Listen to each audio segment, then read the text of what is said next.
No, hold on. This is 5 minutes funnier.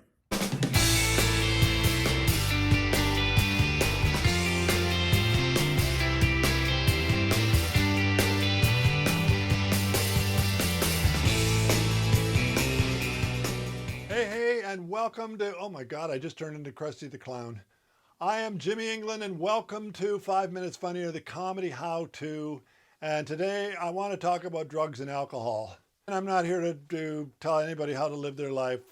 That's fine. But I am here to tell you how you should live your comedy portion of it. And the first thing is, be very aware that comedians historically have had a hard time with addiction.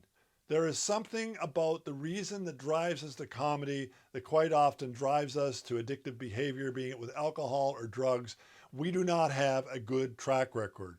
It probably has something to do with the way things are made available to you as you become more successful. It's the same sort of thing that happens with musicians on the road. They have access to a lot of stuff that really they shouldn't be partaking in, but they do because it's just nice to be pampered.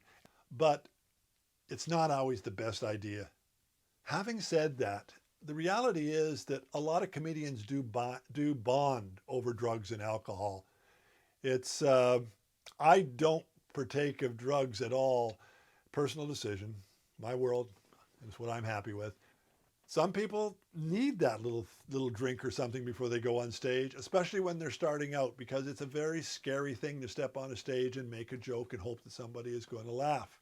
It's actually very tricky to talk about drugs and alcohol on stage because the laughter tends to be somewhat addictive and it feeds that behavior. Where you might be embarrassed by having passed out drunk someplace, now it becomes, yeah, look at me, I fell down, I don't remember what happened last night, ha ha ha.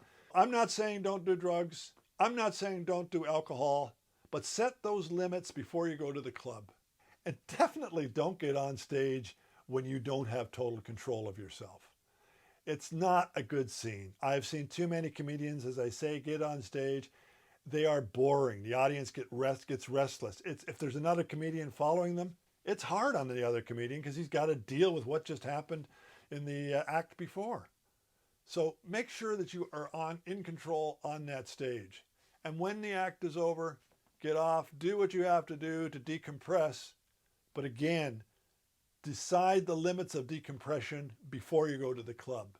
Don't leave the door open to anything, or you'll find yourself leaving the door open to anything on Tuesday night, Wednesday night, Thursday night, Friday night, ad infinitum, until you're either in a hospital or something worse. Boy, I'm really depressing these last few episodes. I'm saying them and I'm depressed, but I think they're things that really have to be said and you have to think about them seriously. That being said, I hope that you will go out there. I hope you've enjoyed this episode of 5 Minutes Funnier, or at least you found it instructive, and that you will continue to stay funny, everybody.